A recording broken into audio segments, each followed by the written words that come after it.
Good morning, Divorcing Gracefully and Beyond, sisters.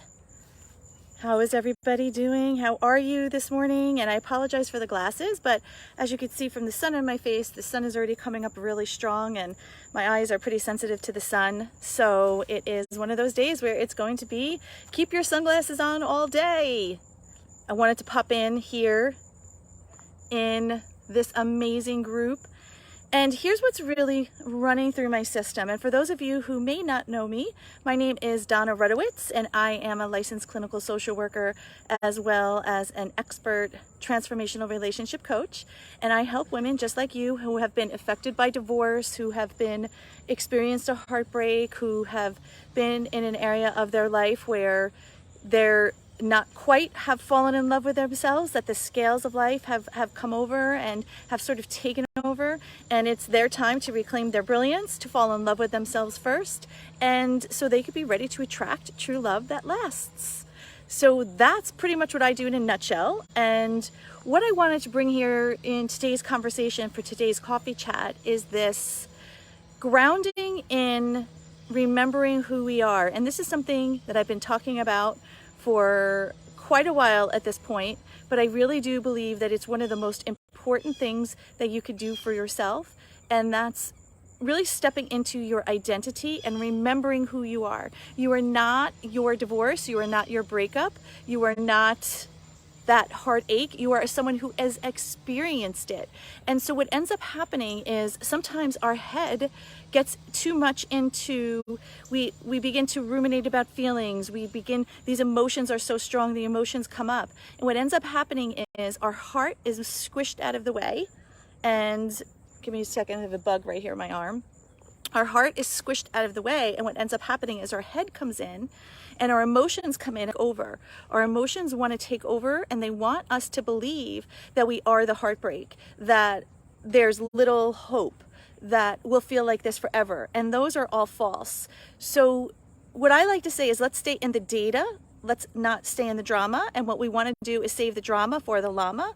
So one of the things that I would have you think about today is your level of emotional regulation and how you react to things versus how you respond to things.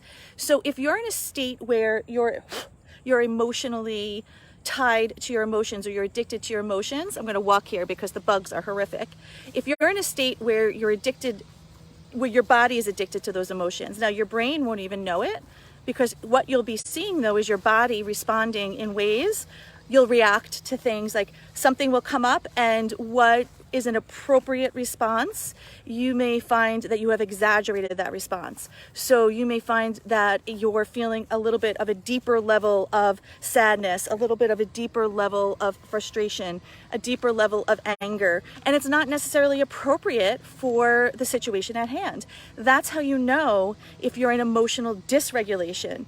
You could also find yourself maybe staying in an emotional state for a longer period of time.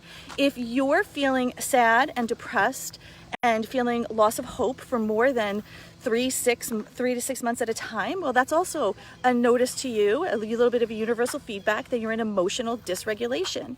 Because we're not supposed to not feel the emotions, guys. Like, this is really serious. And this is a really important point.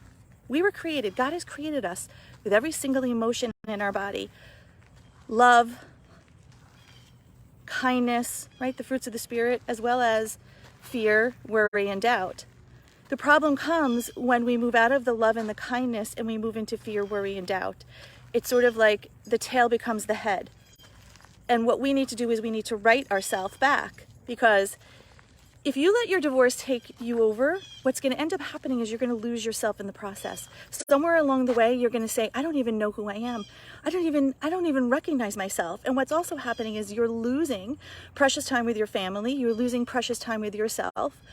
Not to get doom and gloom here on this coffee chat, because normally it's a motivational coffee chat, but we really don't know how much time we're going to have here on this beautiful earth. We don't know what our time span is going to be. And if we're wasting it thinking about the past, if we're wasting it thinking about the ex, think about this. Your ex has already taken so much away from you. Are you going to allow him to continue taking away more of your life? And right now he's gone. He's living his life. He's doing what he needs to do, and you're left here with holding the bag of all the emotions, of all the pain and all the sadness, and your life has stopped. Your life has come to a screeching halt. And even though on the outside you're moving and you're going and you're doing, and everybody thinks, you know, that you're moving forward, but inside you're an absolute wreck. Inside you're a mess. Inside you just can't seem to get things straight. Inside you're secretly looking at about everybody else who has what you want. Secretly you may even want bad things to happen to your ex, and you're not happy, you're angry. All of that is appropriate. What's not appropriate and what doesn't serve you is when you stay there, when you buy a house on the street of anger, resentment, guilt, sadness, because that's the only thing that you're going to create in your life. Like attracts like. So if your primary emotion is sadness, grief, worry, and doubt, well, you're going to create more of that. You'll probably find in your life that maybe your job may be a little bit unstable, or maybe friendships are unstable, or there's going to be things around you that are going to mirror how you feel on the inside. So the work that we do here at DG primarily isn't about necessarily attracting our life partner. It's a big part of the puzzle, but more importantly, the work we do here at DG is about getting ourselves straight, is about falling in love with ourself first, is about getting rid of those toxic emotions, those subconscious beliefs and behaviors, and replacing them with ones that do. Because we've got to draw a line in the sand. I'm literally standing on sand right now, and I am drawing a line in the sand for you right here. And I am going to walk across this line for you. And as of today, your life is different. As of today, you have decided that you're no longer going to allow your divorce to be the defining factor in your identity. Hi, Sherry. It's part of who you are. It's something you experience, but it's not a defining factor in your identity. Your identity is you are a child of the Most High God. Your identity is you are a divine creature. Your identity is you were born worthy.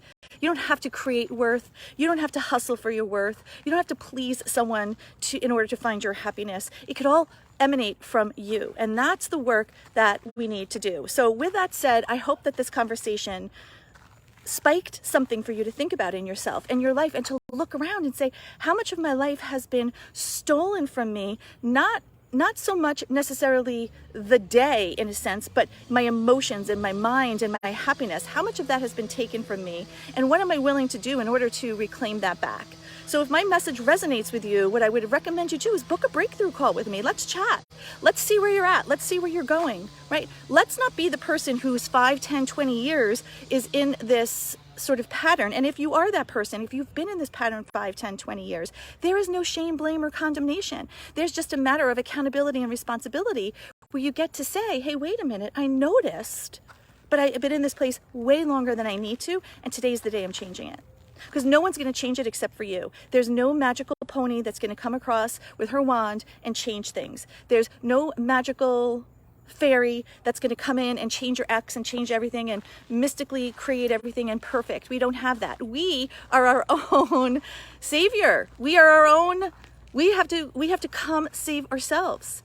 And when we do, this is when everything changes for you. This is when you're able to step into a life of that you love. Like right now, today, able to work in Charleston, South Carolina. I'm here with my family. I'm here with my husband and my daughters and their friends. And it is amazing because this is the life I created. 15 years ago, I would never have thought this was possible.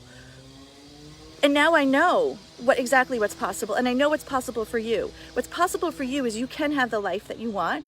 What's possible for you is you can have the love that you want.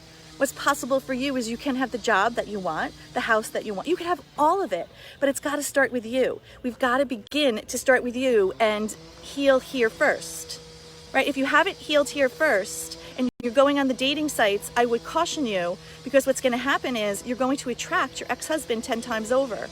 And what will happen, especially in the case of narcissism, is in the beginning, narcissistic men look beautiful. They look like they're the best people. But what ends up happening is 2 to 3 to 4 to 5 years later, you find out he was exactly like your ex. So the best advice I could give you is do the healing here first. Reprogram those subconscious beliefs, patterns, and systems. Replace them with ones that do. Not many people do this work. This is the reason why I do this work and why I'm so dedicated to this work, is because I believe through my own divorce that my divorce was the gift. And at the time, it was a mess, but I realized the miracle in the mess was I have a soul contract with God in this work to help heal women from the pain of divorce. And if one woman in this world is suffering from the pain, in my opinion, it's one woman too many. And if you're that woman, let's chat. Let's clear the life. Let's clear the path and get you where you want to go. So with that said, I hope you have an amazing rest of the day, and I'll see you later. Bye.